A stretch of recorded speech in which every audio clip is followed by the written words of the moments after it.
Olá, ouvinte, muito bem-vindo ao PokerCast do Grupo Super Poker. Eu sou o Guilherme Calil. E eu sou o Marcelo Lanza. E chegamos à segunda parte do menino Fabiano Kowalski. Que demais, que homem fantástico, legal demais. Lembrando, claro, o PokerCast é trazido a você pela Bodog, pela Suprema Poker, pela Pay for Fun e pela SX Poker. Perguntas, participações, sugestões, promoções e comentários no nosso e-mail pokercast@gruposuperpoker.com.br, Instagram e Twitter, @guicalil e @lanzamaia.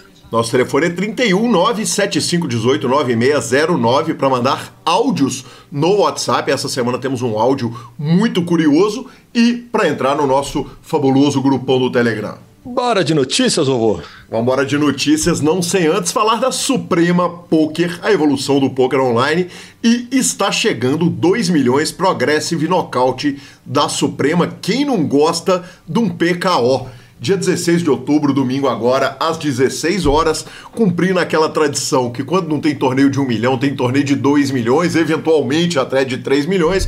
Dessa vez, Bahia, R$550 às 4 da tarde, eu disse, no dia 16 de outubro. Se inscrevendo até o fim do primeiro nível, você ganha um VIP Gold por 7 dias. E hoje, por exemplo, tem 35 vagas de satélite. Então, tem vaga por todos os lados, mó moleza, mó tranquilidade, só não joga quem não quer. Exatamente.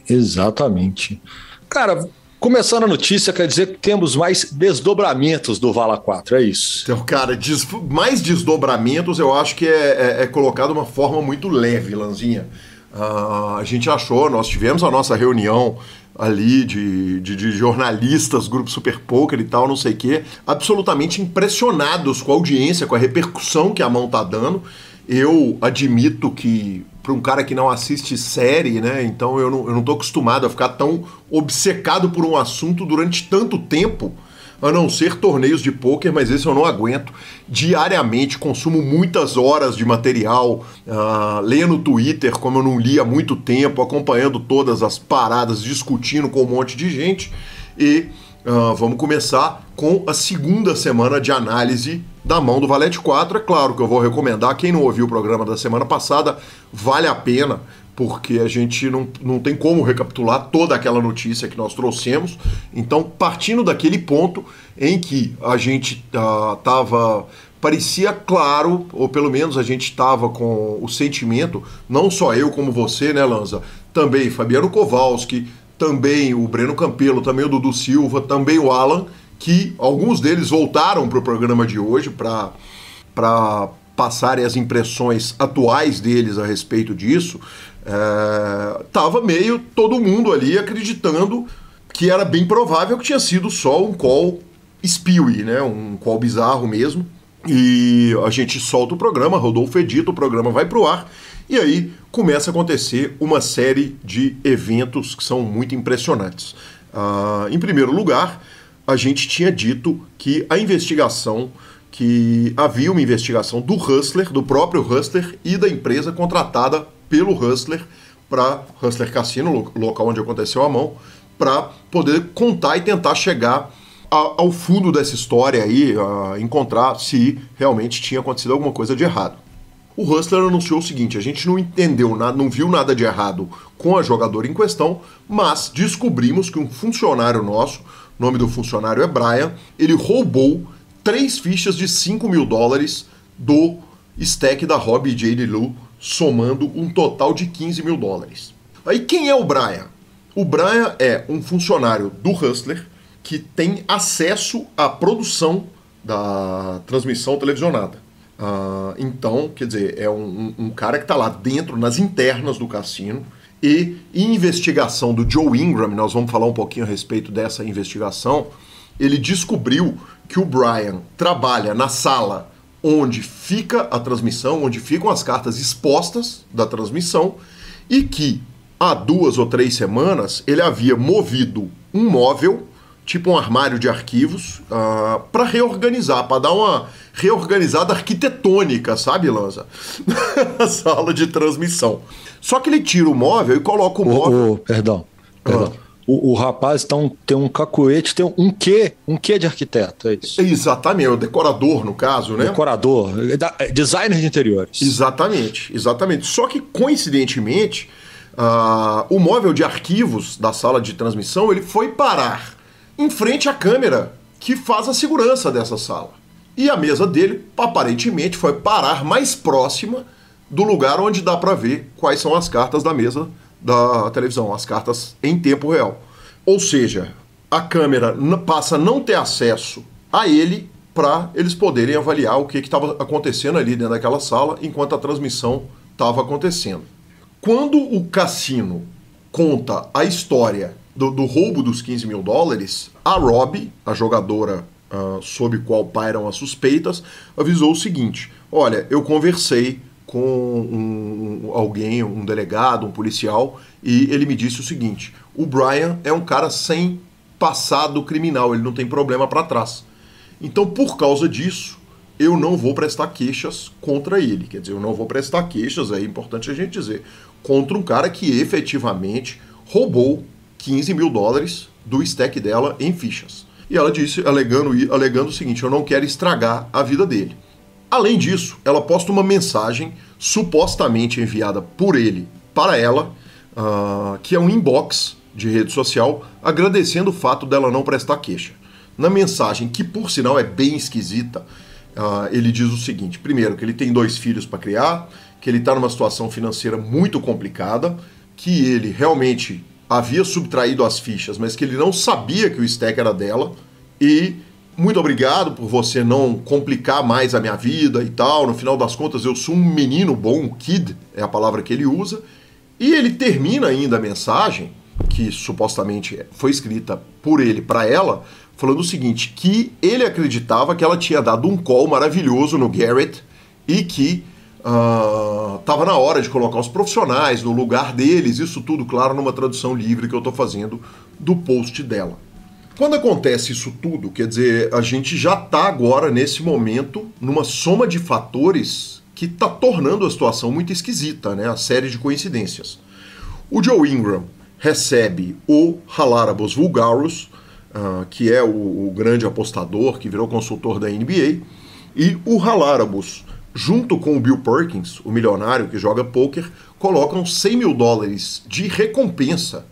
Eles até chamaram de bounty em inglês, né? Mas eu acho que para portuguesar corretamente a palavra seria recompensa, em informações que dessem provas definitivas de que houve roubo na situação lá do Hustler Cassino. Mais uma turminha juntou um bounty. O bounty, na última vez que eu tinha visto o valor, estava entre 230 e 250 mil dólares. Ok, seguindo com as informações, o jogador Alan Kessler faz o seguinte tweet também, que eu vou traduzir de forma livre. Eu estava assistindo o Arquivos Forenses outro dia e eles pegaram uma mulher porque ele usou o termo anti-free ao invés de anti-freeze, anticongelante, né? E ela troca por free, de liberdade e tal, e acabou soando esquisito. E ele conclui com 2 prints no tweet dele o seguinte: quais são as odds de 2 pessoas separadas usarem a expressão wouldn't not? Eu vou fazer uma tradução. Quando você vai falar would not, né, não seria, talvez seja a melhor tradução, ela já é um negativo. Quando você usa wouldn't not, é um erro no idioma inglês e, obviamente, pessoas erram gramática em escrita e, poxa, até nós que trabalhamos com isso erramos gramática eventualmente. Meus textos são todos muito bem revisados por menino Gabriel Grilo e também pela Manu. Mas o que ele identifica? Ele acha um tweet da Robbie J. DeLu escrito o seguinte: eu tinha dito ao detetive no telefone e disse a ele que I wouldn't not, eu não estaria prestando queixas com esse erro de inglês.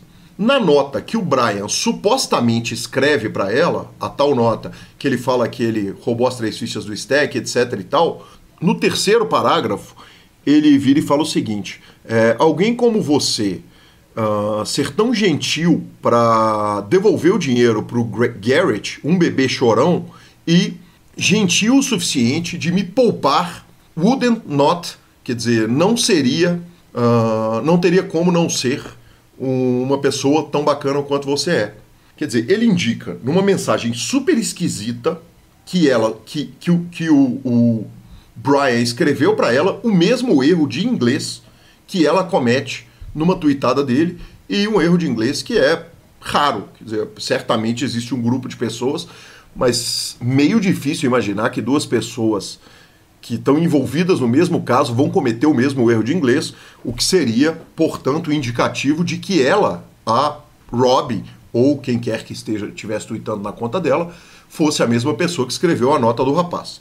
Em paralelo a isso, o jogador Garrett Edelstein, que foi o jogador que tomou o call na mão, faz um post no fórum 2+2. Vou te falar que o 2+2 não devia ter tanto tráfego no site há muito tempo desde esse post dele, tratando da situação com diversas alegações de por que ele acredita piamente que ele foi roubado, citando assim dezenas de acusações, falando de vídeos em que o Rip, que era o staker da Robbie, estariam teoricamente trabalhando juntos. Ele fala também que a Robbie muito provavelmente mentiu em vários aspectos na relação dela com o Rip, que era o backer nessa situação. Ele conta também, por exemplo, que o Brian, o operador lá do Hustler Cassino, tem supostamente um problema com jogos e tem os motivos para roubar no jogo, e que também o Brian publicou aberto no Twitter pedindo informações sobre como roubar em jogos. Quer dizer, ele tweetou e apagou um tweet o seguinte: alguém sabe como que as pessoas fazem para roubar no xadrez? Ele ainda colocou uma série de suspeitas em vídeos, botando os links dos vídeos, e nesses links de cada um dos vídeos ele colocou no minuto tal, de tal a tal. Além disso, ele coloca várias coisas a respeito do passado da Robbie e do Rip, que era o backer, questionando as condições financeiras deles para eles estarem num jogo com aqueles stakes, jogando contra profissionais do nível do Phil Ivey. Depois ele ainda posta um background a respeito do Brian, em que ele fala a respeito da questão do xadrez, coloca mais uma série de problemas a respeito do rapaz. Além disso, ele pega diversos comentários, contradições e informações divergentes que a Robbie deu em diversas entrevistas, ponto a ponto ele vai marcando.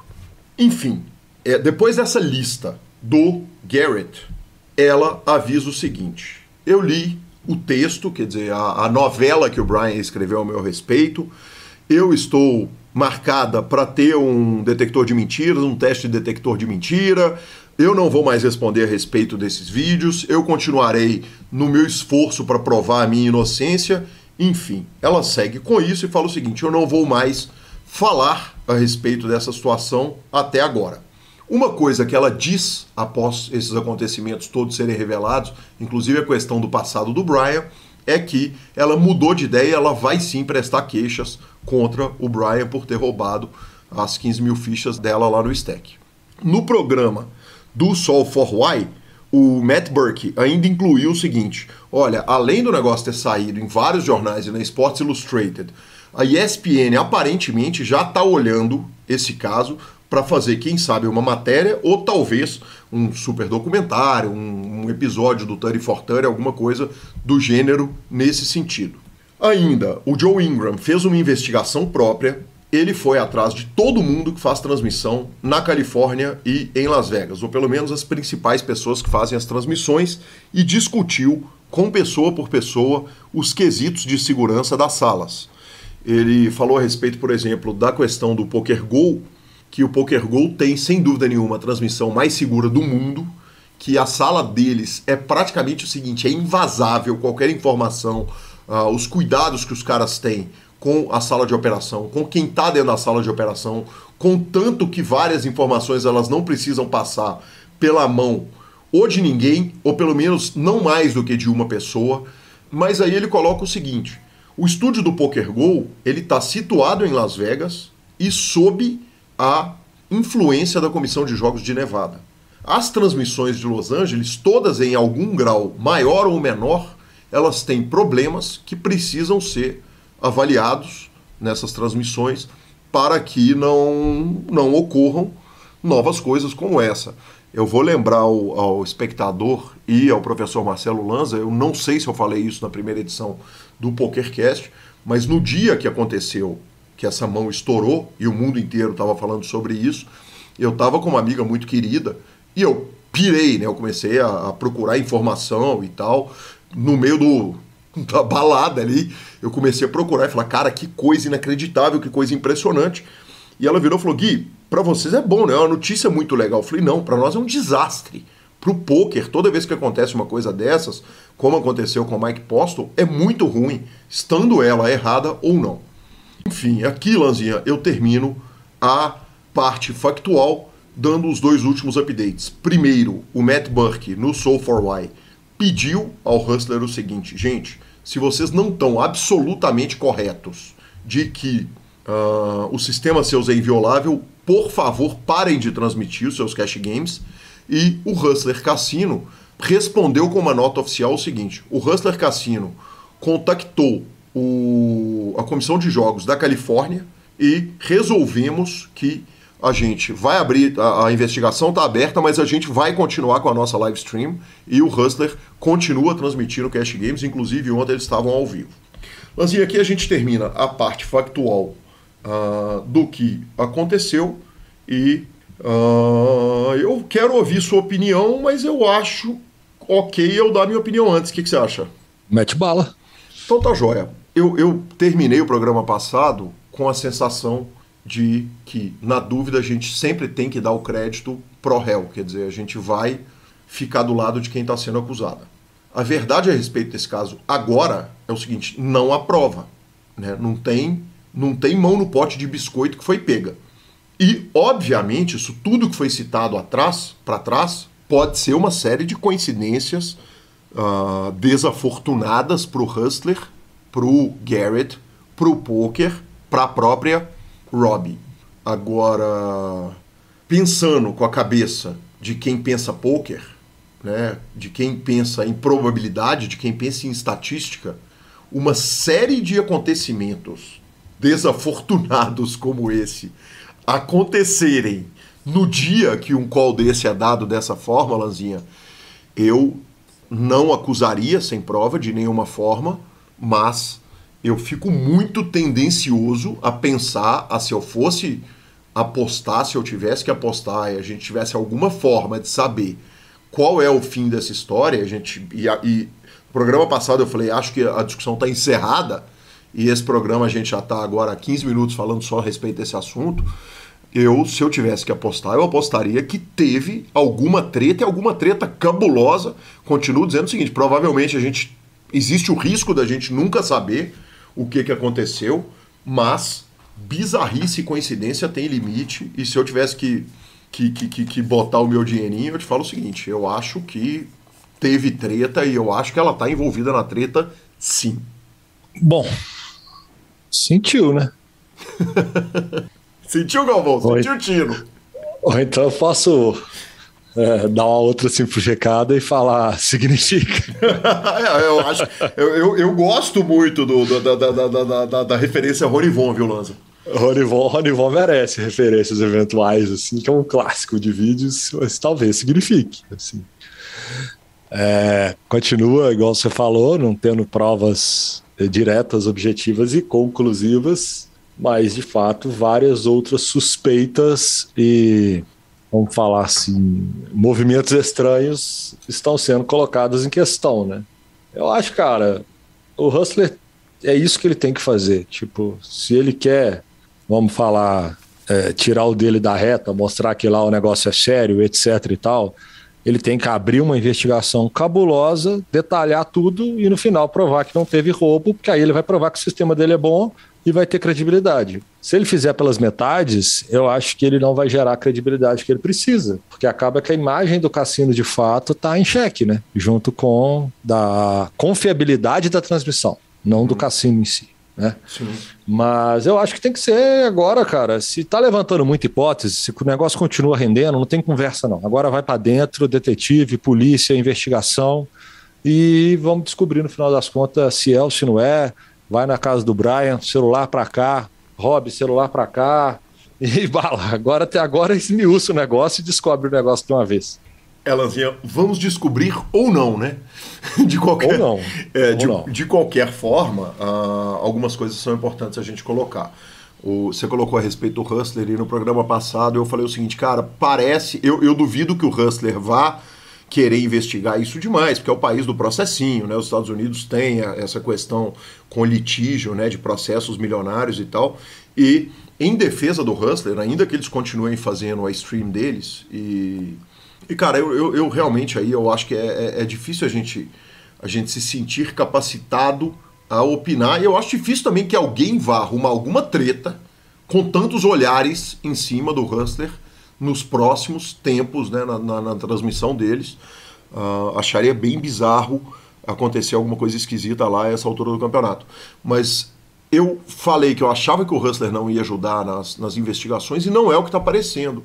O que está aparecendo é que o Hustler está, sim, envolvido em falar o seguinte, cara, a gente quer chegar no final dessa história, custe o que custar, e eu torço muito para isso.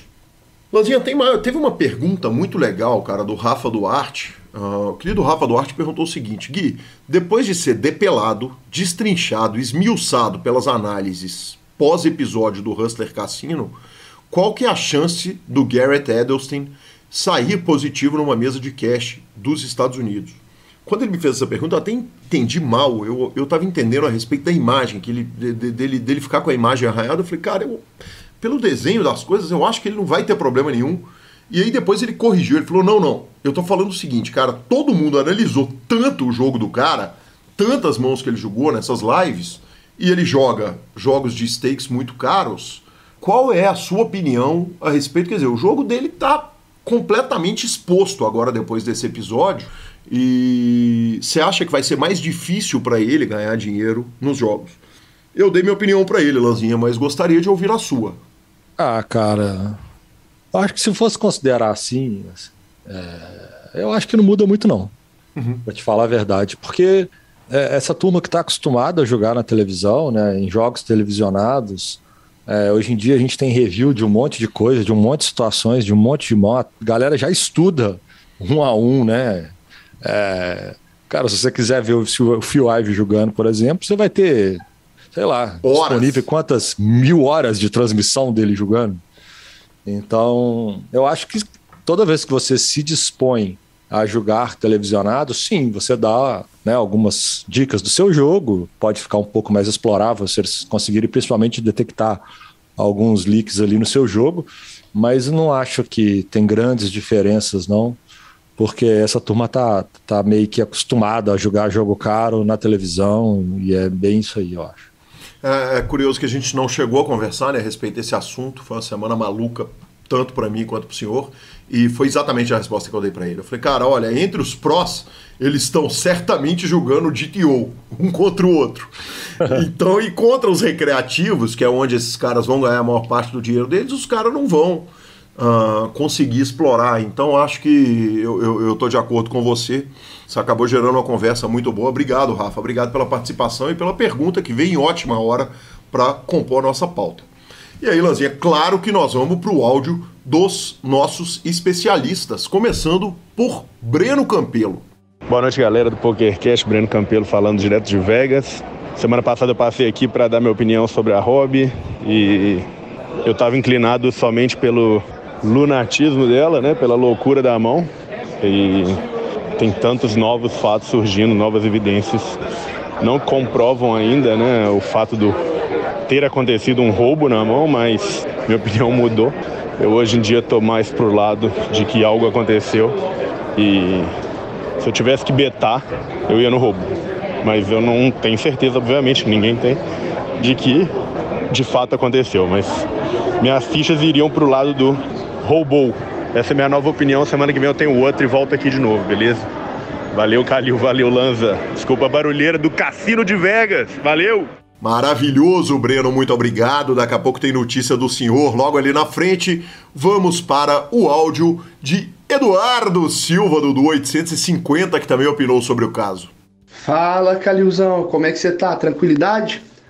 Então, vamos lá. Na última vez, pela opinião que eu dei, eu já estava um pouco favorável a ela ter roubado. mas estava um pouco close. Eu estaria que na época você estava uns 60-40 para ela ter roubado. Hoje eu acho que eu tô um pouco mais tendencioso ela ter roubado. Tipo, ainda não acho que é 100%, querendo ou não, tipo, é muita evidência, mas eu não acho que é suficiente pra gente afirmar 100% que ela roubou. Na minha cabeça agora tá, sei lá, uns 80-20 pra ela ter roubado, algo assim. E tipo, 80% dela ter roubado e 20% dela realmente ter acontecido muita coincidência assim com ela e ela não ter roubado. Porque tudo isso, o cara ter roubado o stack das fichas dela, o cara ter mudado um negócio de posição pra tampar a câmera dele, o cara ameaçou o jornalista que foi atrás dele pra dar entrevista, o cara já foi preso, etc, etc. Eles se seguiam no Twitter. Então é muita evidência, né? Mas eu ainda não dou com 100% não. Eu chutaria uns 80-20, vai. Essa é a minha opinião. Valeu, Calilzão. Um abraço. Aí sim, e para terminar, Lanzinha, para terminar o nível, a notícia, né? Que a notícia é uma notícia triste, é uma notícia ruim. Eu vou para um tweet humorístico, cara, a respeito da situação, que eu adorei, achei fantástico. O Jared Smith, o Jay Smith 84 Poker, postou o seguinte: dia 47, chega a informação de que o Brian, na verdade, é filho da Robbie, que ela deu para adoção quando ela tinha 16 anos. O Brian descobriu isso e se infiltrou na stream para armar para a Robbie para fazer ela parecer culpada. O plano funcionou perfeitamente até uma investigação feita pelo pai do garoto, Joey Ingram, que descobriu tudo. Maravilhoso, hein, Lazinha? Sensacional. Eu acho que é sempre importante não perder o bom humor, né? Sem dúvida, cara, sem dúvida. O bom humor é importante mesmo nas piores horas, cara, que demais. Exatamente. Bora de BSOP Gramado? Vamos embora de BSOP Gramado. BSOP Gramado apenas começou, Marcelo Lanza. Então começou, tá rolando, acompanhe, segunda e terça, obviamente, estarei narrando. O BSOP tá maravilhoso, tá bonito, tá fantástico e certamente teremos grandes campeões, grandes nomes. Ó, só avisando que é o seguinte, ele já começou com o João Bauer voando no torneio. Já começou com o João Bauer cravando no Exatamente, torneio. Que homem. Ai, ai. E rufem os tambores. Rufem os tambores, porque depois de uma WSOP difícil de engolir, ele vai voltando. E The Nags, o nosso querido Daniel Negreanu, crava o Super High Roller Ball 7 e leva 3,3 milhões de dólares para casa. Lanzinha, são apenas 24 entradas, né? Mas só o four-handed, que ficou ITM aqui, já dá para contar, já dá para entender o nível dos caras, né? Daniel Negreanu cravou, ganhando o heads up do Nick Petrangelo, Andrew Lichtenberger ficou na terceira colocação, Justin Bonomo na quarta colocação. O Daniel Negreanu estava na terceira colocação da All Time Money List, ele continua na terceira colocação, mas ele dá uma diferença agora do Stephen Chidwick, né? Antes dessa premiação ele estava com 44 milhões e 300, o Stephen Chidwick e o Negreanu 46 e 200. Então é basicamente 2 milhões de dólares de diferença. Agora o salto vai de 44 milhões e 300 para 49 milhões e 600 milhões de dólares do D-Nags. Então dá uma tranquilidade a ele no top 3. Lembrando, o atual líder do Random Mob é Justin Bonomo, que está coladinho com o segundo colocado, o Bryn Kenny. O Justin Bonomo tem 58,4 milhões de dólares ganhos em torneios ao vivo e o Bryn Kenny tem 57,2 milhões de dólares em ganhos no torneio ao vivo. Aproveitando que eu fui dar uma olhadinha na All Time Money List, eu achei uma coisa bem curiosa que mostra bem o efeito dos high rollers no Random Mob nos últimos anos. O Random Mob ele premiava muito as carreiras de muito tempo no poker, porque os torneios os buy-ins eram menores. Então, antigamente, quando a gente olhava, a gente tinha um desenho mais claro da turma, da velha guarda do poker, de quem já estava grindando e batendo o jogo há muito tempo. Observa o seguinte, agora, no dia 13/10/2022, nós temos na 13ª colocação o Kerry Katz, que é um jogador casca grossa, mas ele é um recreativo casca grossa, que tem em ganhos totais na vida 35 milhões de dólares. Na 19ª colocação está Phil Hellmuth Jr., que tem 28 milhões e 428. Quer dizer, o Kerry Katz é 13º contra 18º, e o Kerry Katz tem 35 milhões de dólares e o Ramos tem 28 milhões de dólares. Isso mostra muito como o Random Mob virou um ranking que ele vai premiar mesmo, ele vai botar o foco realmente em quem está jogando esses Super High Rollers, e é uma pena, né? Porque seria muito legal a gente ter uma lista sem Super High Rollers para a gente ver quais seriam as posições desses jogadores. Ele acaba que maqueia, né? Ele maqueia bastante. De fato, a gente precisaria hoje em dia já ter duas formas de medir isso, né? Um seria talvez aquela pontuação field versus buy-ins versus, né? E você ia conseguir ver esses pontos assim mais bem definidos de chegada e tal. Mas, de toda forma, o que vale tá aí e segue o jogo, né, patrão? Segue o baile, como diz o professor Marcelo Lanza Maia. E última notícia. Cara, a gente pode falar que ele tá jogando em casa, né? Certamente tá jogando em casa, tá louco. Tá jogando em casa, óbvio, tá louco, né? É o Galo jogando no Horto, o Santos jogando na Vila Belmiro, enfim, cara, não tem a menor dúvida, tá jogando em casa. Breno Campelo crava o evento número 5 no WPT 5 Diamond World Classic. Que homem maravilhoso, 83 entradas, ele crava o evento número 5, $1.620 no Limit Hold'em 6 Max, arrumando $35.807. Ô Lanza, eu não aguento, cara. Eu tenho que falar o seguinte. Então quer dizer que o Breno participa do PokerCast semana passada, vai lá e crava um WPT, é isso, né? Mas só faltava não, né? Tudo bem. Só faltava não. Lembrando que eu tô vendo que tem aqui as cotinhas, né? Foram 278 cotas de $100 vendidas em 22 horas. Inclusive temos cota lá também, fortíssimo. Como não? Que homem, não? Senhor. Eu e Gavi temos cota lá. Não, então senhores, inclusive, já estão, senhores e senhoras já estão free-rolando a reta. Mas não tem variância. O rapaz tá jogando no gramado dele, tá jogando dentro de casa. Isso não tem como. Ninguém conhece mais daquelas fichas, da posição das mesas, da luz daquele salão do que Breno Campelo. Exatamente, que homem, meu Deus do céu. Vamos que vamos aproveitar que ele tá citado e que falou no PokerCast de novo, pra ele aproveitar, forrar o senhor e forrar a Gabriela de vez. Bora de Pay for Fun agora, então? Bora de Pay for Fun, a sua carteira digital com cartão de crédito pré-pago. Você já sabe que o Pay for Fun, você transaciona seu dinheiro entre mais de 300 sites. Provavelmente o site que você joga, agora o WPT foi incluído, a GG Poker tá lá, a Bodog tá lá, enfim, todos os gigantes, então nem se fala, é brincadeira.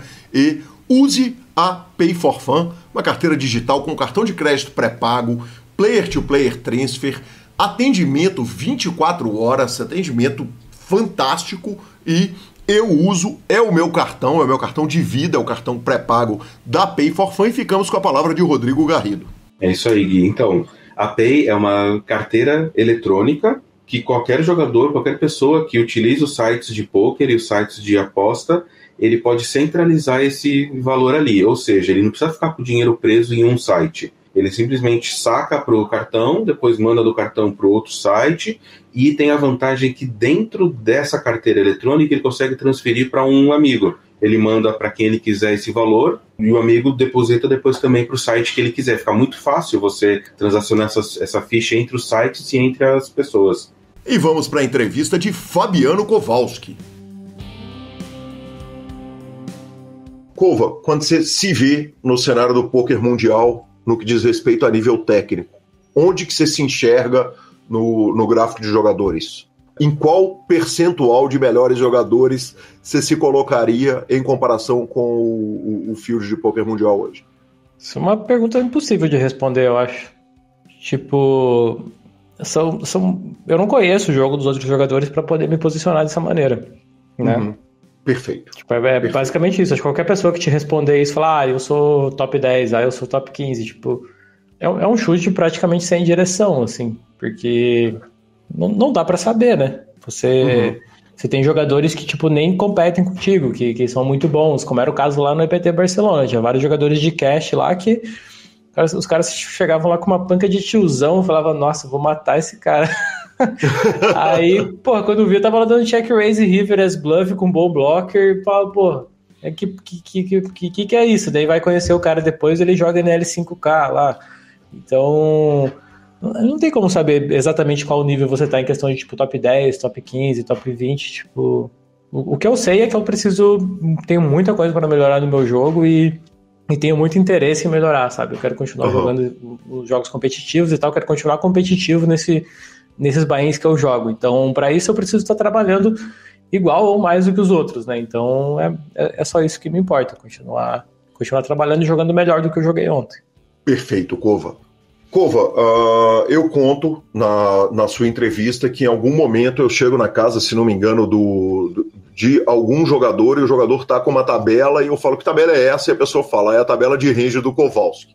E houve, no entendimento do poker mundial, uma mudança de compreensão no que diz respeito à assistência em tempo real. Quer dizer, as próprias tabelas de ranges, hoje, elas são entendidas de uma forma controversa, né? Quer dizer, alguns sites considerariam a tabela de range uma assistência em tempo real, de forma que isso seria proibido ali de usar. Existiu de fato, quer dizer, existe de fato uma mudança de percepção de uma tabela que poderia ser usada antes e que hoje o jogador não deve seguir jogar com a tabela aberta? Com certeza, isso foi uma das coisas que mudaram ao longo do tempo, né? Hoje em dia eu acredito que todos os sites proíbem as tabelas. Eu não sei isso porque eu não acompanhei mais de perto a partir do momento que o PS proibiu eu dentro do Samba, a gente abandonou elas, né? Ou até antes já, se eu não me engano, porque também teve um tempo onde uma tabela era mais útil do que depois, sabe? Hoje em dia, se você usa uma tabelinha ali pré-flop e tal, tipo, você tá lá jogando reta final, 30 left, e você tá seguindo uma tabela, provavelmente tá fazendo uma cagada grande, sabe? Porque é muito difícil uma tabela ela ser útil para situações peculiares, assim, na altura de um torneio.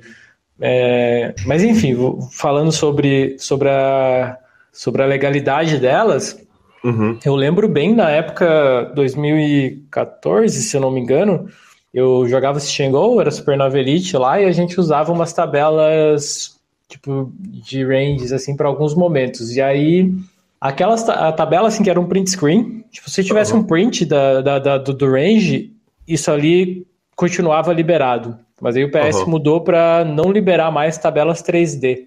O que é uma tabela 3D? É uma tabela colada no Excel, onde você passa o mouse em cima de uma célula do Excel, ela abre um outro pop-up que diz algum note, assim, sabe? Que é tipo, tem lá ICE 3 de copas, você vai lá e vai ter um note para tipo, fazer diferente em outras situações. Enfim, é uma tabela um pouco mais complexa, que dá um pouco mais de informações. Então essa tabela passou a não ser mais permitida. E aí teve várias tentativas dos softwares, assim, tipo, porque se eu não me engano, isso aí aconteceu porque o Hold'em Manager começou a oferecer uma tabela dentro do HUD, que era uma tabela dinâmica que você, mexia ali e mostrava uma tabela de range que o cara jogava, um negócio absurdo, assim, que era um edge muito grande para quem usasse. Então, na hora, já baniu aquilo, e junto com aquilo as tabelas de Excel também. E aí, provavelmente, depois disso, acho que eu já abandonei as tabelas, assim, de nunca mais usar. Aí eu lembro que eu tinha uma tabela que eu fiz de ranges do Small Blind. Provavelmente é dessa tabela que você está falando. Que era dessa época, assim, era uma tabela de Stitch and Go, que era aplicável para MTT porque seguia alguns padrões, assim, coisas super simples. Hoje em dia, qualquer reg de MTT ou qualquer reg de poker, de maneira geral, consegue montar uma tabela dessa de olho, assim. Porque ela era super direta. Tipo, você tá jogando contra um jogador recreativo que não folda nada, não faz sentido você dar raise do small pro big com valete 3 off. Se você fizer isso, você vai estar só engordando o pote com uma mão fraca. Mas, com rei 10, rei 9 suited, talvez até rei 8 suited, já vale a pena você dar raise e engordar o pote. Por quê? Porque o cara não vai foldar 8 e 5 off, não vai foldar 8 e 4 off, o cara é um recreativo com a station. Então você pega esse topo que realiza bem equity ali, que domina o range de call do cara, e você engorda o pote, com a parte de baixo você dá limp, né? Você pode dar limp com tudo porque ele não tá raise também. Então você só engorda o pote com o topo. Então é uma tabela super simples assim. A jogando contra um profissional, aí você quer dar raise com o quê? Com o topo, lá o rei 10 suited demais, e você quer dar raise com 3 e 2 suited, porque você faz o cara foldar 7 e 3 off, por exemplo. Valete 3 off, talvez ele fold. Então, é um negócio que faz sentido ali. Então, é uma lógica muito básica que você não precisa de uma tabela. Eu acho que o nível de poker que todo mundo tá, qualquer regular tá hoje em dia, é muito simples de cabeça você aplicar algo assim. Tanto que a tabela não era, tipo, ela foi pensada com o mínimo de balance ali, dividir um pouco de valor, um pouco de blefe, assim, sem ser nada absurdo. Mas, enfim, era só uma guideline, assim, que hoje em dia ninguém precisa, né? Dentro do samba mesmo, desde lá de trás, a gente, tipo, eu mandei todo mundo deletar essa tabela aí, que não era mais útil, o jogo mudou, né? Era um pouco mais complexo que aquilo. Tinha mais eyes do Big Blind, por exemplo, então você poderia... O eyes é quando você limpa o Small Blind e o Big Blind da raise, né? Então quando tem essa oportunidade, talvez limpar um eyes e 10 faça mais dinheiro do que dar raise com ele, porque o cara vai dar raise lá com 8-2 off, sabe? Quando entra essa moda, então já não fica mais tão simples, não é mais segue essa tabela, quem vai ganhar o máximo de dinheiro. Então, quando começa a ter spots diferentes assim, é muito importante que o jogador abandone qualquer tabela que deixe ele engessado, né? Se o cara segue aquela tabela lá, pô, beleza, ele vai se dar ok, assim, na maioria dos cenários, mas aprender poker mesmo, aprender a seguir essa linha de raciocínio que eu tô te falando, ele não vai, né? Então é importante que ele largue a tabela dele, sofra por um mês ali e discuta várias mãos daquele spot, porque a partir dali ele vai começar a ter uma estratégia única e uma estratégia mais lucrativa do que qualquer tabela seria. Então, tabelas de maneira geral, tipo, pra MTT, que é um jogo muito complexo para você ter uma tabela que vai te realmente ajudar, sabe? Tipo, eu não me importo se nenhum dos jogadores que estiver jogando contra tenha tabelas em MTT. Desde que existe uma tabela estática pré-feita lá, tipo uma tabela de Nash, por exemplo. Eu acho que as pessoas mais perdem dinheiro do que ganham usando ela. Perfeito. Pelo simples fato de que quando você constrói uma tabela de Nash, a tabela de Nash você vê, tipo, coloca todo mundo com 10 blinds lá. Aí você vê, tipo, você roda o equilíbrio vai dizer, tipo, cutoff, show esse range, button, show esse range, né? E por aí vai. E aí, tipo, beleza. Em MTT, quando que você vai estar jogando um torneio lá e vai estar todo mundo com 10 blinds? Não acontece praticamente, né? Você vai ter um cara com 5, outro cara com 15, né? Se for stacks curtas assim. Então já fica mais complexo o cálculo ali. Mas na média fica muito parecido. Achei o spot que é esse aí mesmo. 10 blinds de todo mundo. Beleza. Aí, tipo... Só que o spot que você achou todo mundo com 10 blinds é lá 27 left. Então tem ICM envolvido. Aí isso já muda completamente. E qual que é o maior erro? Tipo, a tabela é calculada usando o chip PV com 9 jogadores na mesa, geralmente, né? Só que várias vezes ali na reta final você vai ter, tipo, 7 jogadores na mesa, né? Isso é super comum. 7 ou até 6 jogadores na mesa. Sim. E quando isso acontece, o ante diminui. Então, os ranges de shove e de call deveriam diminuir. Então, é muito mais complexo do que uma tabela pode comportar, sabe? Então, se você está usando tabela ainda, além de ser contra as regras, provavelmente está deixando engessado e não está te trazendo o dinheiro que você acha. Perfeito. De qualquer forma, a construção dessas tabelas são uma parte importante na construção do jogador que o Cove é hoje, né? Porque... Sim, você precisa saber construir uma tabela. Tipo, esse é um exercício para se fazer fora das mesas mesmo. Não... Perfeito. O site formalmente avisou que as tabelas passaram a ser... Quer dizer, como é que ele te avisa? Ele te manda um e-mail ou... Não, a atualização dos termos de serviço. Tá. Perfeito. Sempre que tem uma atualização, você tem que ir lá e olhar o que tá... Quais são os softwares. É uma listinha que eles têm lá do que é liberado e do que não é. Perfeito. Você tem uma opinião formada a respeito da situação, por exemplo, do Alien Sirovich e do Jake Schindler, que foram banidos de torneios ao vivo, foram banidos dos sites online por utilização de assistência em tempo real? Tenho, né? Tipo, eu não tive acesso às provas, mas vários jogadores que eu respeito e confio no julgamento deles tiveram e falaram que as provas realmente são irrefutáveis, assim. Que os dois estavam jogando usando um solver de tempo real e também jogando com várias contas ao mesmo tempo e tal, compartilhando cartas. Então, é o tipo mais... Eu acho que é o pior roubo que você pode fazer, assim, né? Não tem como ser pior que isso, porque... Enfim, você tá jogando torneios de 100 pessoas, lá como são os 10k, 3k do GG de vez em quando, 25k era menos ainda, era tipo 30 pessoas. Os caras registravam com 3 contas ali, sabe? Aí, então a probabilidade deles caírem na mesma mesa era muito grande. E se você tá jogando com 2 contas na mesma mesa, o teu edge é absurdo, assim. porque você usa os blockers do outro, né, para jogar. Sim. Então, é algo imperceptível, né, todo mundo vai achar lá que tá com a win rate positiva, tá ganhando e tá levando azar, mas na verdade, tipo, você tá sendo derretido pelo roubo do cara. Então, acho que tem que ser banido mesmo e nunca mais pisar em nenhum torneio ao vivo. Qualquer cara que seja completamente comprovado, sem que seja irrefutável mesmo que o cara fez algo do gênero, deveria ser banido do poker. Interrompo rapidamente a nossa entrevista com Fabiano Kowalski para falar dos cash games da Bodog. Tem o cash game Tradiça, aquele tradicional, e tem também o Zone Poker. E você pode pegar tudo o que você sabe do jogo e jogar com dinheiro real em mesas de Texas Hold'em, mesa de Omaha e mesa de Omaha High-Low. Eu lembro que no Bodog as mesas são anônimas, então ninguém vai saber se você é um craque ou se você é um iniciante. Tem mesa Heads Up, tem mesa Six Max, tem mesa para 9 pessoas. Ganhe seu dinheiro naquele field tranquilinho da Bodog. E voltamos com Fabiano Kowalski. Kova, em outubro de 2021, você faz um post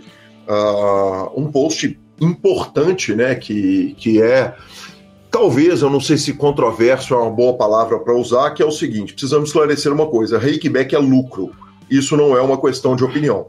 E aí você vai fazer uma explicação a respeito de ROI e a respeito da divisão entre o time e o jogador no que diz respeito ao rakeback gerado para o jogador de pôquer. Eu queria que você dissertasse a respeito disso para a gente poder abrir a discussão.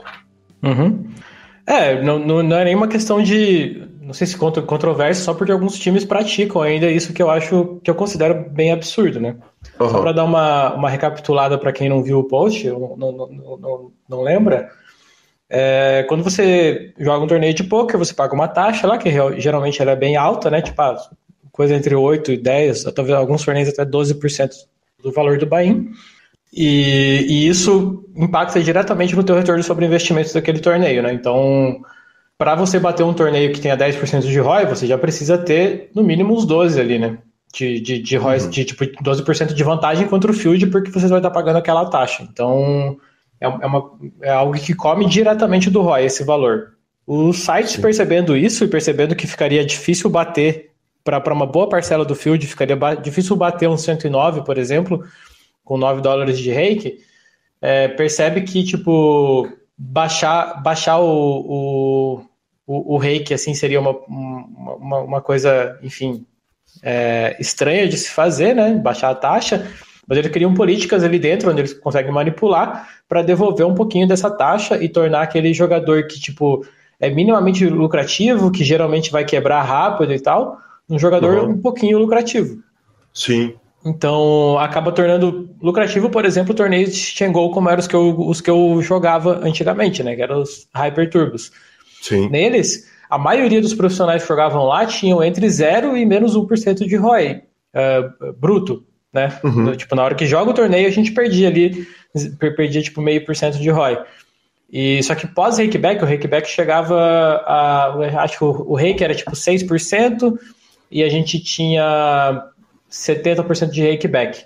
Sim. Então, fazendo uma matemática bem grossa aqui, a gente tinha ali, você perdia 0,5% no jogo, você acabava ganhando 4% no final das contas, assim, né? Então, você mesmo perdendo 0,5% ali no grind, com o rakeback você tinha um ROI de 4% positivo. Então, tornava o rakeback torna interessante para um jogo que, pô, de outra maneira seria quase que imbatível.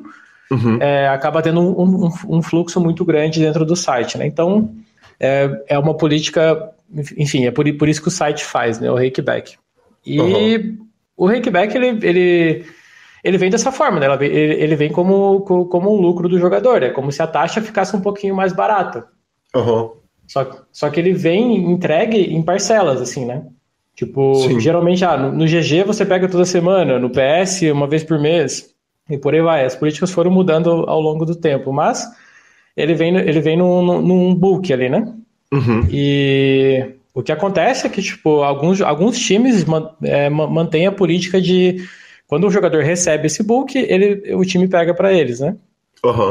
E isso é completamente errado, né? Isso gera um conflito de interesses muito grande. Quando eu estou fazendo a grade de um jogador, eu quero que o meu único incentivo seja de fazer ele ter a carreira com o máximo de sucesso possível. Sim. Certo? Eu quero que ele ganhe o máximo, tipo, que ele ganhe o máximo com estabilidade para que aquilo seja sustentável a longo prazo, né? E nada mais. Porque esse é o interesse dele, né? Sim. Quando você, tipo, tira o rakeback para um lado ou para o outro, você tá gerando um conflito de interesses ali, porque a partir do momento que o rakeback dele é meu, aí eu tenho interesse de quê?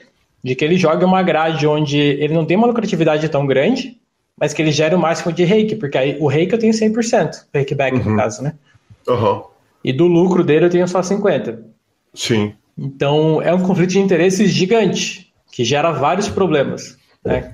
Enfim, não sei se vale a pena aprofundar aqui, mas o post foi sobre isso. Eu acho que é bem absurdo ainda alguns times terem essa política, né? É a minha opinião.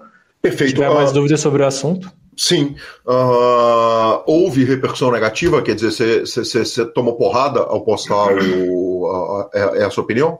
Não, com certeza não. Tipo, inclusive, se alguém discordasse em público, assim, eu tava bem aberto enfim, a conversar sobre o assunto, né? Se tivesse algum ponto, mas é um assunto que eu entendo muito bem, que tudo que eu falei ali eu sei que é verdade, matematicamente falado, eu expliquei, né? E meio que acho que não tem como alguém dizer que aquilo tá errado, né? Existem motivos que o pessoal pode falar, mas publicamente ninguém veio até mim, não, para conversar sobre isso. Eu sei que, tipo, chegou até mim alguns motivos por que tal time faz isso, por que tal time faz isso. Mas todos, assim, bem furados. Uma coisa que me parece natural, Cova, é um certo... O combinado não sai caro, porque o time ele tem o custo do psicólogo, ele tem o curso, quer dizer, ele tem o aprendizado todo que ele está entregando ali para o jogador. Claro que a gente está falando de um ponto específico que quando você enfia o dedo na ferida, você está apontando muitas vezes uma coisa que o próprio jogador nunca pensou e que simplesmente foi tratado assim, como tantas coisas acontecem no poker e fora dele, né? De que o combinado não sai caro.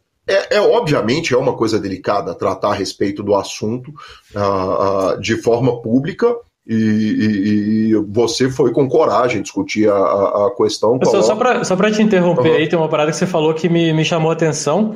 É que, tipo, o time tem custos e tal, e vai usar esse dinheiro para cobrir esses custos, psicólogo, não sei o quê. O Samba tem mais estrutura de qualquer outro time e a gente não precisa, tipo, roubar o rakeback do jogador para pagar isso, né? É um time muito lucrativo, todo mundo ganha dinheiro ali, e quanto mais dinheiro os jogadores ganham, mais dinheiro a gente ganha também, e a gente tem isso para bancar a estrutura, né? Você não precisa criar um conflito de interesses ali dentro para poder fornecer essa estrutura, né? Enfim, entendi. Vou te interromper, pode seguir. Não tem problema nenhum. Inclusive, eu estou colocando as minhas opiniões exatamente fazendo aqui uma posição de advogado do diabo para tentar entender. Porque na hora que eu li o post, eu falei, cara, é legal que, por um lado, o Cova exponha essa questão, mas eu fico pensando o seguinte, poxa, mas se está dentro de um combinado entre o jogador e o time, não faz sentido, quer dizer, eu acho que a partir do momento que está tratado uma coisa, não me parece, e você usou a expressão fortíssima, né, que é roubar o rakeback do jogador, não me parece, não me soa como um roubo, por assim dizer, visto que a coisa estava combinada, quer dizer, você vai ganhar em cima do seu ROI. Então, essa aí eu percebo que tem várias opiniões diferentes sobre como a forma do contrato ser feito, né? O que acontece é que o jogador geralmente é ignorante na hora de assinar o contrato sobre isso. Certo. Aí, tipo, isso vai acontecer com a maioria dos jogadores. Tipo, quando eu fiz o post, tava cheio de macaco velho ali, jogadores de poker de muitos anos, profissionais que não tinham parado para pensar por esse lado, sabe? É um negócio que muitas pessoas ficam na ignorância, é um negócio que eu tenho bastante consciência, porque eu fui rakeback pro por bastante tempo, né? Então, para mim, é muito claro o que o rakeback é. Né? Só que eu entendo que, se eu tive que explicar para tanta gente assim que não entendia por esse lado, é lógico que vários jogadores na hora de assinar um contrato ali com o time vão ser ignorantes sobre isso, principalmente quem está no início da carreira. Sim. Mas aí que tá, tipo, quando você tipo, beleza, fechou o contrato ali com ele é ignorante sobre esse assunto. Você sabe, você como estrutura ali, você sabe que você tá, enfim, gerando esse conflito de interesses, mas ele não. Mas, enfim, aí eu entro num assunto que eu não, enfim, não sou confortável para discutir, porque eu não entendo de contratos, assim, tal, não sou especialista no assunto, assim, eu não sei o quanto que é legal você, tipo, sei lá, sair e fechar um contrato aleatório com uma pessoa que não entende nada sobre o assunto que ela está assinando ali, mas ela concordou ali na hora, ela leu o contrato e tal, ela está de acordo com aqueles termos, e aí, tipo, depois de algum tempo ela percebe que ela assinou algo que não era interessante para ela, mas, enfim, ela assinou ali, né, não tem, tipo, eu não entendo, assim, até que ponto você tem que ir para explicar para a pessoa que aquilo vai ser do interesse dela ou não, né, tipo, querendo ou não, você está numa negociação ali, são negócios, né, então você está querendo trazer ela para dar lucro para você. Sim. Então, também não sei até o que lado é a obrigação do contratante ali falar, pô, não, isso. Tem essa questão que ela é... A gente está gerando esse conflito de interesses aqui, mas é pro teu bem porque você vai ter psicólogo, sabe? Tipo, então, aí a zona é uma área que eu, sinceramente, não tenho como ter uma opinião muito forte, porque eu não entendo mesmo o que é o correto, né? Nesse momento da assinatura do contrato ali. Mas o que eu sei que dá para ir um pouco mais longe é que uma vez que a pessoa entrou nesse contrato, você gera um conflito de interesses ali, aí beleza. Só que, geralmente, tipo, acho que tem uma história que eu posso contar, sem falar nomes assim e tal, mas é um caso que me falaram ser comum, assim, como eu disse para você, publicamente ninguém veio falar comigo sobre o assunto, mas eu recebi várias mensagens PVT e tal, tipo, um pouco indignadas, assim, a maioria delas, sobre o assunto ali nas DMs, né? E uma história me chamou bastante atenção, que parece ser recorrente, que é o jogador X lá, ele gera $2.000 de rakeback por mês, certo? Aí esses $2.000 vai direto pro time. Aí esse jogador ali tá passando um aperto e tal, ele precisa do adiantamento. Então o time libera $2.000 de adiantamento por mês para ele. Sim. E é sempre, tipo, pô, pro time não custa nada. Por quê? Porque ele já recebe o rakeback do jogador, ele tá ali fazendo aquele empréstimo e tal, aquele adiantamento, e isso não é um problema. Mas, aí quando esse jogador vai lá e irrita 100k, aí ele tá lá com os adiantamentos pendentes e tal, ele vai lá e paga os adiantamentos dele, e esse é o lucro do time. Então, no caso, esse modelo de negócio do time está funcionando mais como uma financeira, assim, sabe? Ele tá, tipo, pegando o kickback, dando adiantamento para ele lá, e na hora que o cara irritar, a financeira recebe o dinheiro que ela tinha emprestado pro cara, né? Só que é isso, é um dinheiro que, tipo, como rakeback, ele não viria assim, tipo, ele entraria para cobrir os custos do que o jogador estava perdendo, né? Sim.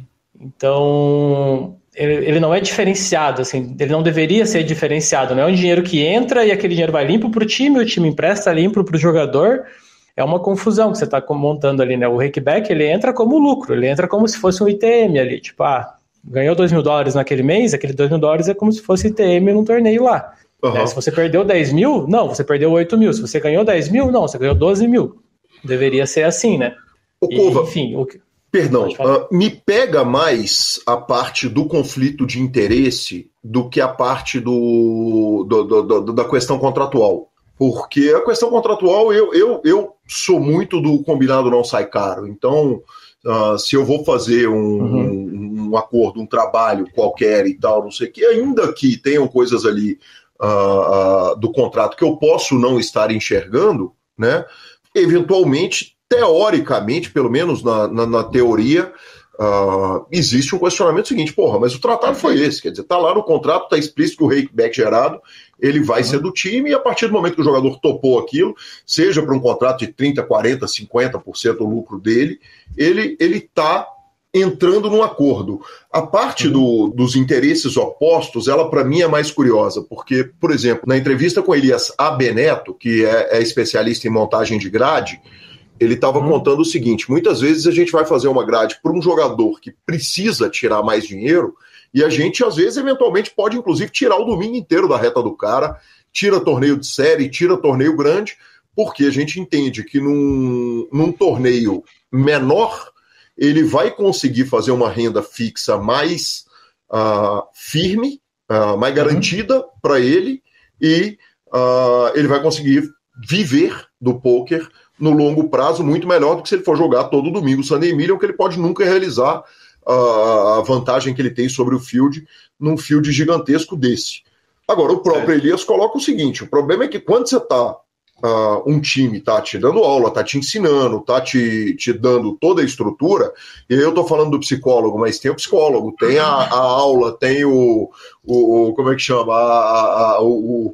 Do cara que cuida do Instagram do time, né? A pessoa que organiza a parte financeira inteira, quer dizer, tem uma série de custos ali, e o time precisa que esse jogador esteja jogando os torneios de field grande, porque afinal de contas é botando um coletivo gigante de tubarões no field grande que um dia ele próprio, o time, vai bater o título do Sunday Million, vai trazer para casa, como por exemplo o Samba trouxe tantas vezes.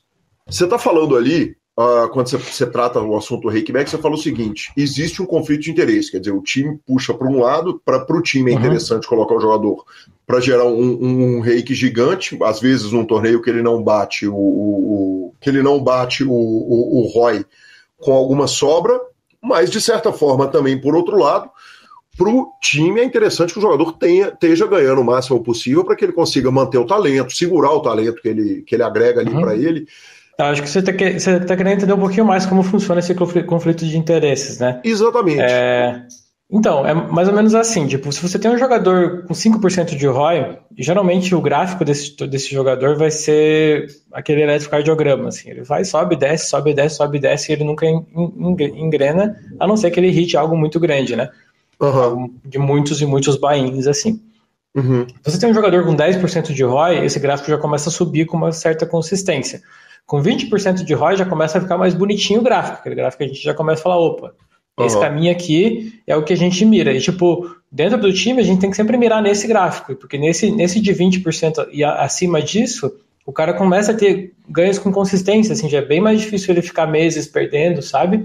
Quanto maior for o ROI na grade que ele joga, menos variância ele vai sofrer. Então, a gente sempre mira, tipo, pô, ninguém quer ficar jogando torneios que tenha 5% de ROI, sabe? Porque esses torneios têm uma variância muito grande. Tipo, você nunca vai chegar no longo prazo deles. Então, se eu e você temos o mesmo interesse, você joga pro meu time, a gente vai montar uma grade juntos, eu vou conversar com você, tipo, pô, você vai falar, eu devo ser lucrativo nesse torneio aqui, né? Eu falei, pô, por 5%, algo assim, né? Então, tipo, vale a pena jogar esse torneio aqui? Você sabe que você está jogando dinheiro pro alto. É uma parada que você ganhar ou não tem nem, tipo, praticamente não tem relação com o teu retorno de investimento. Então, não é interessante pra gente, não é interessante pra você nesse momento, porque você quer ganhar dinheiro com consistência. Aí, tipo, pô, você tá lá com 200k de lucro, não sabe o que fazer com o dinheiro, não tem despesa na vida, quer jogar esse torneio que tem 5% de ROI? Ótimo, então, beleza, vambora. Aí é do interesse de nós dois, né? Por quê? Porque, enfim, tua carreira já está consolidada, você já está com dinheiro, você não precisa mais desse ganho no mês a mês. Então, tipo, a grade era sempre feita dessa maneira, né? Sim. Tipo, eu quero a mesma coisa que você, eu quero que você ganhe o máximo de dinheiro com a maior consistência possível, né?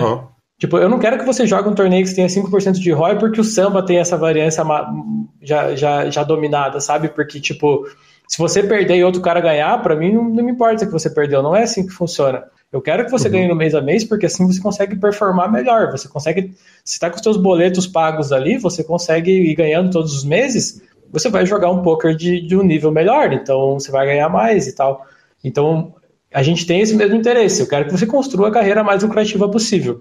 Sim. E não só que ganhe o máximo naqueles torneios ali. Então, beleza. Então, a gente está alinhado, vamos fazer uma grade ali, vamos embora. O que acontece quando você tem essa parada que o time recebe o rakeback? Voltando para aquele mesmo exemplo que eu tinha dado, tipo de $2 mil por mês de rakeback. Esse cara, tipo, ele pode querer jogar esse torneio com 5% de ROI lá, e para você, aquilo não vira um problema, porque tipo, você fala assim, não, eu te dou adiantamento aqui, então você afundar quanto for, ou ficar tipo um ano sem ganhar dinheiro não vai ser problema, porque você vai continuar gerando $2 mil para mim, que eu vou estar te reemprestando esse dinheiro, né? E aí, tipo, quando bater o nosso vento lá, você vai enfim, recuperar esse dinheiro e daí a gente vai, enfim, esse dinheiro volta para mim e tá tudo bem, né? Só que o cara lá continua daquele jeito. Então, tipo, o que acontece? Na hora de formular a grade, você tem o seguinte conflito de interesses. Tipo, quando eu estou formulando a grade, eu quero que o cara tenha 20% de ROI, que ele vai ter o máximo de lucro lá, a carreira dele vai ser a mais lucrativa possível, a mais estável possível. Uhum. Quando eu tenho o teu rakeback, às vezes vai ter alguns cenários onde, tipo, eu vou ganhar mais dinheiro se você jogar o torneio que você tem um ROI menor. Porque aí você vai, enfim, vai pagar mais rake, porque o torneio é mais caro, geralmente, né? Porque você tem um ROI menor. E você vai ficar preso naquele sistema por mais tempo, né? Tipo, o jogador ficar down por vários meses e anos não é um problema se ele tá gerando rakeback para mim, né? Se ele tá, enfim, todos os meses ali, 2.000, não é um problema que ele fica andando de lado, tipo, por anos. Uhum. Até pelo contrário, porque ele tá preso contratualmente ali com uma dívida. Então, isso não chega a ser um problema, né? Mas é um problema para quem? Principalmente, quem quer esse maior problema? Pro jogador, que tinha interesse em ter uma carreira de sucesso, né? Com o máximo de sucesso possível. Então, tipo, enfim, é o conflito de interesses que, tipo, todo mundo, pô, não é nem de acusar, tipo, você tá falando, o Govo tá falando que tal dono de time é mau caráter, que faz isso com intenção, nem nada. Não, eu tô falando que, tipo, cara, isso é o princípio básico de negócios, assim, eu sou recreativo de negócios, mas eu já li algum livro e tal, e daí eu lembro do livro Princípios, do Rei Dalio, que ele fala que a coisa mais importante quando você está fechando uma parceria, seja com um funcionário, com um patrão, alguém que você está... Qualquer tipo de parceria que você vai fechar na tua vida, a coisa mais importante de se fazer é deixar os interesses alinhados. Tipo, que você quer que aquela pessoa fique mais feliz se ela fazer o que você quer. Né? Tipo, você está contratando alguém para... Sei lá, você quer que alguém suba uma parede na tua casa. Tipo, eu quero que essa parede fique reta e ela fique rápido, o mais rápido possível. Né? Então você faz de uma maneira como, tipo, se o cara conseguir fazer a parede perfeita no mínimo de tempo possível, talvez ele ganhe um pouquinho a mais. Enfim, tô dando um exemplo aleatório, assim, mas acho que só para entender o que eu tô falando. Sim, não, tá absolutamente claro. Mas é isso, você quer que o interesse seja, tipo... mútuo. Os mesmos interesses, assim, tipo, não é difícil de fazer, não é algo impossível, eu não tô falando algo que inviabilize o negócio do time de pôquer. Não, de longe disso. Eu só tô querendo que, tipo, tipo, você tá fechando uma parceria ali que os dois têm o mesmo interesse, né? Que é o cara ter a carreira com o máximo de sucesso. E você acha que faz diferença o CPF desse dinheiro? Quer dizer, a gente brinca na mesa de cash game que dinheiro não tem CPF. O dinheiro que eu ganho do Kowalski é o mesmo do dinheiro que eu ganho de um cara que não sabe jogar e que sentou lá no cash game. Você acha uma mega diferença? Quer dizer, que um time que às vezes vai trabalhar com, por exemplo, uma margem maior para o jogador, ao invés de trabalhar com o rakeback do jogador enfiado dentro da conta.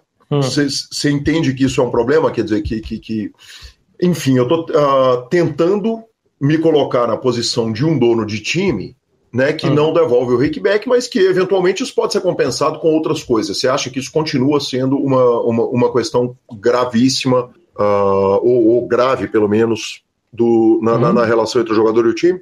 Sim, eu acho que continua sendo muito grave, mas eu entendo também a dificuldade de mudar isso dentro de uma estrutura. Tipo, se você tem um time grande que tem essa política desde o dia 1, uma vez que você percebe que isso aí é um conflito de interesses, é muito mais fácil você ir mudando aos poucos ali dentro as políticas e tal, do que você simplesmente parar, falar, não, tipo, o rakeback agora é do jogador. Isso é muito mais difícil de se fazer. Sim. Então, eu tenho essa simpatia, entendo que tipo, é algo difícil de mudar mesmo. Não acho que é um problema com os donos dos times, assim, tipo, eu acho que é uma cultura que veio dos times brasileiros desde lá de trás. Sim. E que tem que mudar para ontem, né? Porque é um problema para o jogador. Eu acho que tipo, o jogador desse time é quem sofreu durante anos e continua sofrendo, né? Se essa é a política que o time tá, que tá rolando. Então, que tá adotando. A ideia é essa, tipo, talvez compensar da maneira que você falou já é alguma coisa, sabe? Mas a gente tem que deixar claro, o meu objetivo principal com o post, que continua sendo, é que os jogadores não tenham mais ignorância na hora de aceitar um contrato desse, sabe? Tipo, que eles não sejam mais ignorantes sobre o assunto. Todo mundo tem que falar isso aqui abertamente, sabe?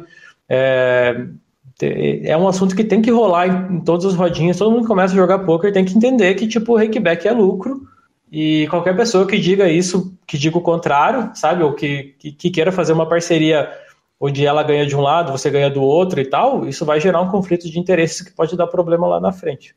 Perfeito. Cova, o Samba sempre devolveu o rakeback dos jogadores, ou isso foi uma luta, uma conquista a partir de uma discussão sua? Não, sempre foi. O Samba é um time que sempre trabalhou com o rakeback do jogador enfiado no acordo. Não, eu nunca seria cogitável não ser assim, sabe? Tipo, é algo que não sei como aconteceu nos outros times, mas pra mim, assim, tipo, o rakeback, pô, eu vivi disso durante anos, pra mim é muito claro, sabe?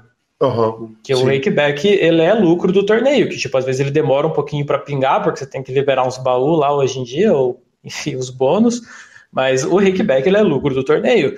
Então, quando você vai fazer uma grade, você vai jogar um torneio, você já pensa que, tipo, pô, tem 10% de rake, eu tenho 50% de rakeback, então dá para considerar que ele tem 5% de rake só.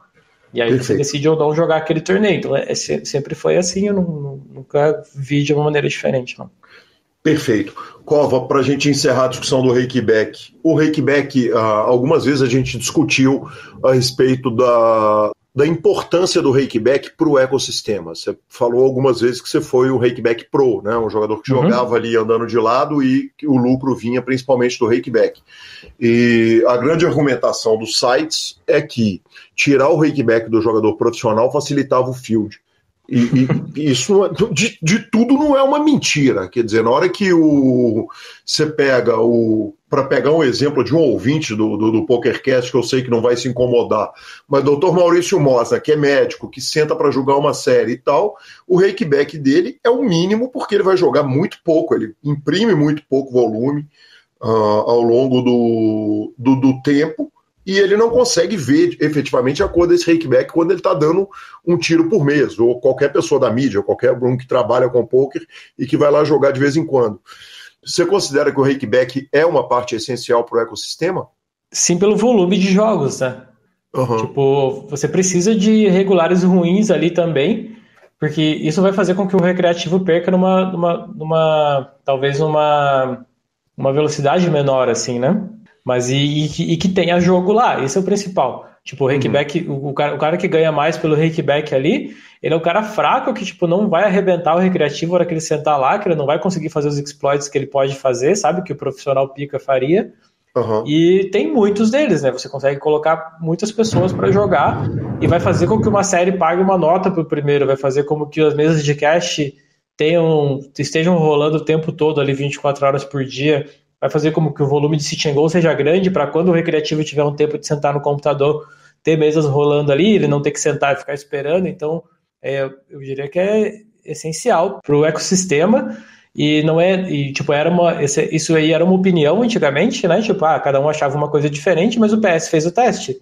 O PS tirou totalmente o rakeback dos jogadores para ver o que acontecia. 2 anos depois perdeu o controle do mercado e teve que voltar atrás do rakeback de novo, porque o tráfego, a partir do momento que tinha o mínimo de concorrência, todo mundo foi embora. Por quê? Porque o jogo tá no GG, sabe? Sim. O jogo foi para lá. Aí agora o PS está retornando com o rakeback e as pessoas estão voltando para lá. Então é, sim, essencial para o ecossistema. Perfeito, perfeito. Cova, para a gente caminhar para o final da nossa entrevista num tom de leveza total, e os Mixed Games? Quando que nós vamos ver o Cova disputando o torneio de Dust to Seven, brigando por bracelete de Badug? Quer dizer, eles são presentes na sua vida ou é uma coisa que você nem olha? Cara, eu tenho bastante interesse, assim, só nunca sentei para estudar, na verdade. Parece ser super divertido, né? Com certeza deu uma vontadezinha ali quando eu vi o Kelvin grindando o Player of the W Cup lá, que tava, muito legal de acompanhar e tal, só que eu não entendia porra nenhuma do que tava acontecendo, né? Então, mas, é sensacional. Em Vegas também, esses jogos bombam lá, fields pequenos, assim e tal. Você passa perto e parece que o pessoal tá se divertindo muito. Então, com certeza tá crescendo dentro de mim, assim, a vontade. Só tem que achar o tempo, né, pra aprender esses jogos ali. Que demais, que demais. Você recomenda, Calil? Você gosta? Eu sou muito suspeito para falar, mas para te perguntar se a gente te quer nos Mixed Games, ou você especificamente, eu acho que não tá fazendo falta lá não. Nós estamos precisando de gente recreativa jogando os Mixed. Tá aumentando também? Como é que tá? Tipo, você percebe aumentando. assim... Tá aumentando. O que está acontecendo hoje é que existe uma comunidade de Mixed Games no poker brasileiro, que ela é organizada, né? Então foi feito aquele patch do I Love Mixed Games e o que você falou, essa percepção que você teve, que é de que as pessoas estão se divertindo mais jogando Mixed Games, quando você chega num BSOP e roda as mesas de Mixed Games, você vai ver que são jogadores normalmente mais velhos, o bate-papo tá correndo solto, parece muito mais com aqueles torneios que a gente via lá em 2010, por exemplo, quando a gente jogou junto. E realmente, assim, o clima é completamente diferente e com o interesse das pessoas por rankings, como você bem apontou, você acaba tendo uma reta final de BSOP que muita gente que ainda está brigando por ranking começa a entrar e na hora que os caras entram, eles se encantam com o jogo, cara, não tem escape. Legal. Com certeza vai crescer, então. Bacana demais. Não, certamente. Inclusive é onde ainda dá muito escape, né? Porque os jogos estão muito menos resolvidos do que os jogos de Texas Hold'em, né? Sim, com certeza. Cova, olhando para o futuro breve, o que vem pela frente? Quer dizer, BSOP Millions, o que tem de viagem programada e onde que nós vamos estar acompanhando o Cova agora até o final de 2022? Então, agora a ideia é entrar numa rotina de estudos boa aqui para chegar bem ali no BSOP Millions mesmo.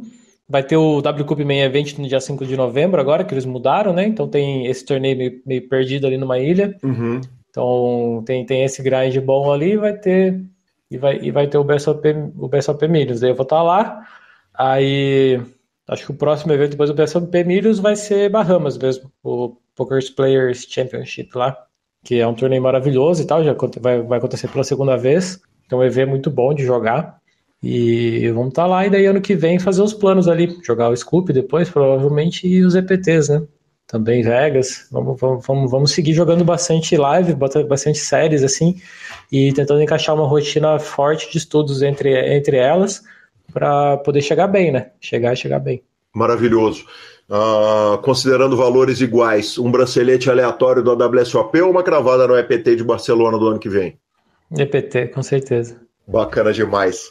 Cova, cara, que prazer falar com você, cara, e é legal demais, é sempre uma discussão maravilhosa, uma discussão muito rica, essa simpatia, esse cara espetacular, muito obrigado por mais 2 horas do seu tempo, e cara, que fantástico, muito obrigado, é uma honra poder conversar esse tempo todo com você e te ouvir durante esse tempo todo. O prazer é meu, pô, essa conversa aqui gostosa demais, sabe que eu gosto muito de você e tenho saudades de passar tempo junto também nos lives por aí. Com certeza a gente vai se ver agora em São Paulo e, pô, sempre que quiser trocar essa ideia aqui é só me chamar que eu vou estar disponível. Maravilhoso, maravilhoso, chamarei outras vezes sim, com certeza. Muito obrigado, tamo junto, vamos que vamos, obrigado. É nóis.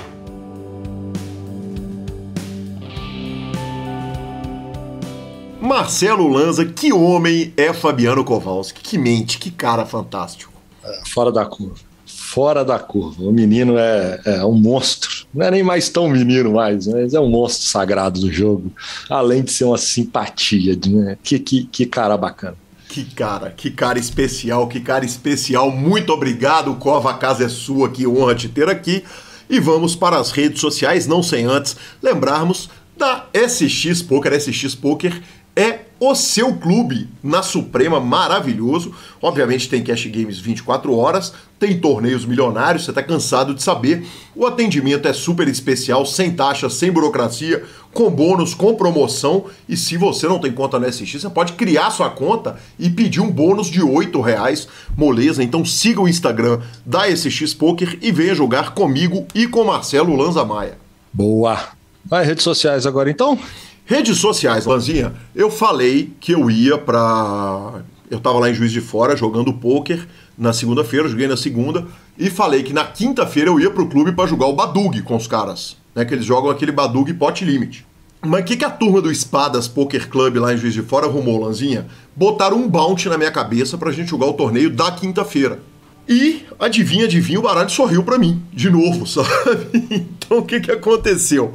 Eu sentei pra jogar o torneio, sentei eu com a minha aluna fantástica de pôquer, ela fez mesa final, fez ITM, eu fiz three-handed no torneio, acabei sendo eliminado ali na terceira colocação, paguei as contas, paguei a minha ida para Juiz de Fora, foi quase paga toda no torneio, apesar de ser um torneio Baratex, recebi aquele carinho maravilhoso da turma lá do Espadas, do meu querido Kalash, mas acabei não conseguindo jogar o Badugão, então vou continuar devendo essa visita para jogar Badug e Pot Limit com a turma.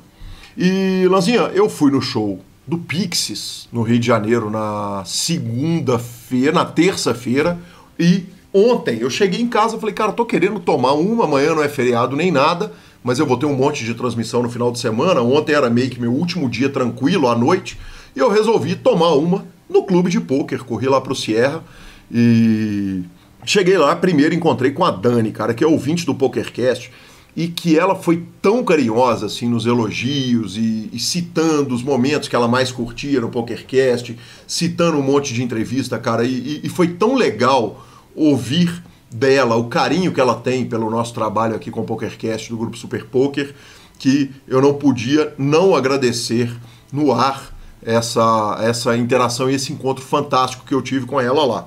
Na hora que eu cheguei, Lanzinha, no clube estava tendo um torneio mix de equipes do Campeonato Mineiro. E o torneio de equipes, ele vale ponto também, vale um pouquinho de ponto ali na reta final. O Machala, eu não vou falar que ele já é campeão mineiro, mas virtualmente ele é campeão. Tá muito difícil de pegá-lo. Novamente. Mais uma vez. Novamente. É o tricampeonato, né, cara? Ele novamente. Exatamente. Ele tá correndo pro tricampeonato. Ele cravou o main event do Campeonato Mineiro. E aí ontem, na hora que eu cheguei, já tava ali mesa final do torneio, Samezinha, enfim, aquela turma toda. E eu sei que eu fiquei tomando uma lá fora, conversando com a turma, fui rodear as mesas ali. Na hora que eu chego, tá na bolha do torneio, pagando 4 duplas. Tá de all-in o cara que tem chance de alcançar o Machala, e o parceiro de time do Machala anunciou all-in no escuro. Tá aí, cara, vou colocar os áudios que eu mandei no grupo do Home Game do PokerCast. Ouve aí. Ô turma, deixa eu contar uma história pra vocês. Eu voltei do show do Pixies hoje, depois de 8 horas de ônibus e uma noite mal dormida. Cheguei em Belo Horizonte, não é véspera de feriado, o feriado foi hoje. Falei, vou tomar uma com amigos, e onde melhor para tomar uma com amigos do que no Sierra. Cheguei aqui, tá tendo o Campeonato Mineiro por equipes, Mix, Holden Omar. Chego aqui, tá Bruno Machala, por favor. Tem cerveja? Não tem cerveja aqui. Já aceito uma cerveja do senhor, porque você já tá ITM. Depois das 6h03 eu tô pagando. Exatamente. Está o parceiro de Bruno Machala com o único cara que pode alcançá-lo no ranking. Na bolha do torneio, valendo ali um cabelinho de ponto. Chego aqui. O Bruno Machala não está sentado na mesa. O jogador que joga com ele, a dupla dele, está sentado na mesa. Eu não vi como que a ação aconteceu, porque eu estava conversando na beira da mesa. Mas na hora que eu cheguei, era a bolha do torneio, nós temos uma situação de all-in call, em que o segundo colocado do ranking tem sólidos 9-9, e a dupla de Bruno Machala apresenta sólidos 6-3 offsuit. Double suited. 6-3 double suited. O flop veio 6-6, saída livre da prisão, do banco imobiliário. O turn bate uma ficha, vale uma Heineken no bar do Sierra. E o River bate um pedaço de papel higiênico, ele dobra, elimina o competidor que estava na briga pelo ranking com ele. E eu fiquei um pouco sem entender a parada e... Sentiu o cheirinho? Não, senti o cheiro do parceiro queimado, larguei meu telefone onde estão os grupos e tal, meu outro telefone em casa, e pedi o telefone de Bruno Machala para contar essa história aqui. Então que fique isso. Talvez eu vá incluir esses áudios no PokerCast, mas eu penso melhor a respeito disso. Sensacional, Lanzinha, sensacional. Peço desculpa ao ouvinte, obviamente eu estava afetado pelo álcool, como eu disse, né, nos áudios, mas por fim ele cravou o torneio, sem surpresa. A gente continuou tomando uma, batendo papo na porta do Sierra. De repente eu olhei para ele e falei, Machala, você cravou de novo um torneio de pôquer? Ele virou para mim, olhou, velho, no fundo dos meus olhos e disse assim, one time, Calil. One time. Que peito dele. Que peito dele. O mineiro já é 3 times. Exatamente. O ranking do mineiro, exatamente. Que fenômeno, que demais. Que fenômeno. Que cara de pau, inclusive.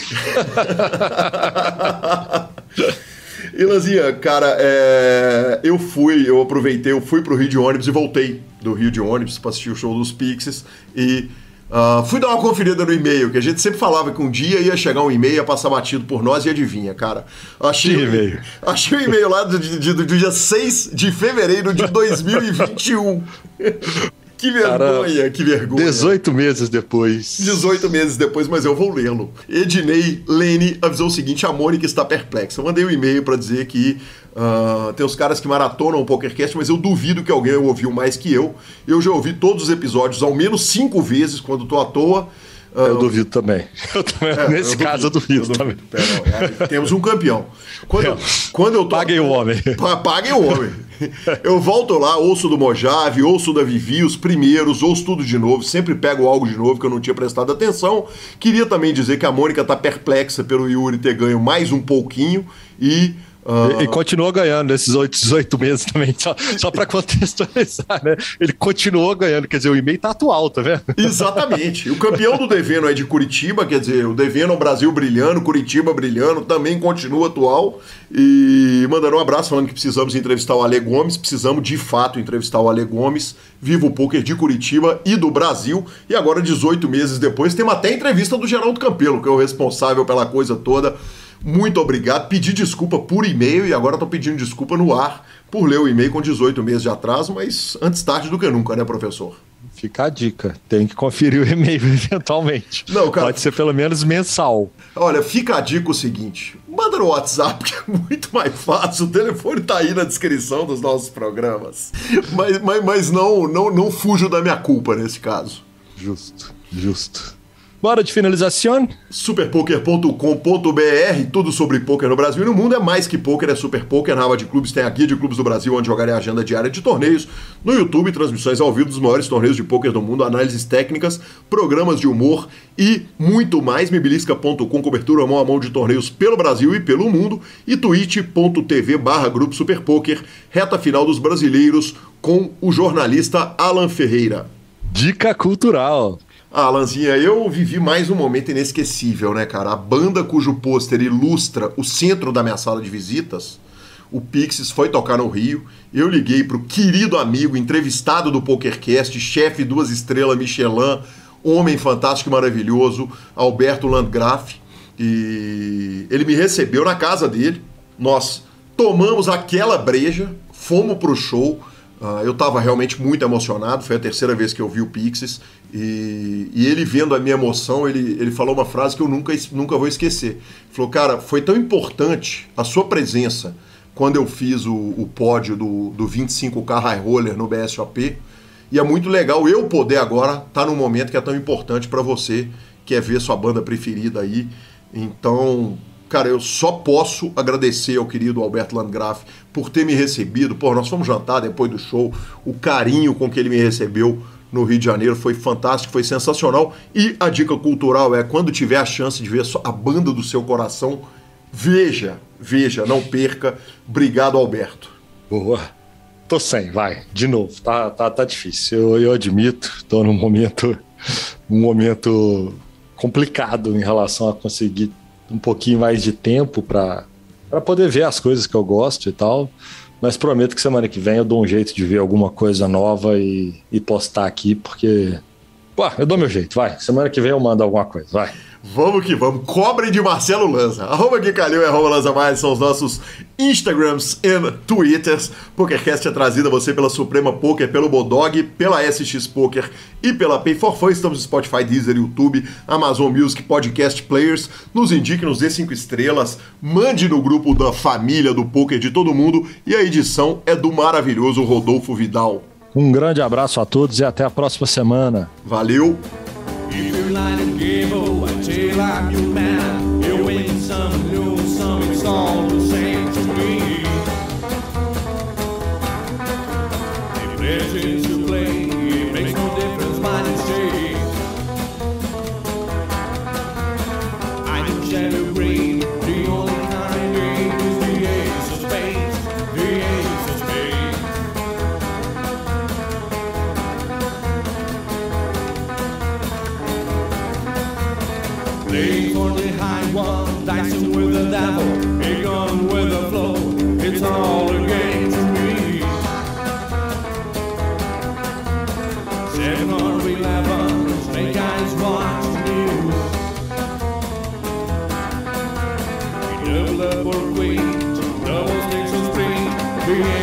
face, he ain't for me.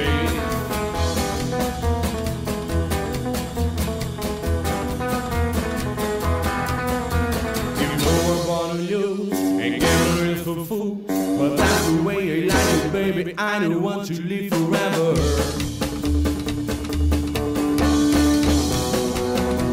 And don't forget the joker.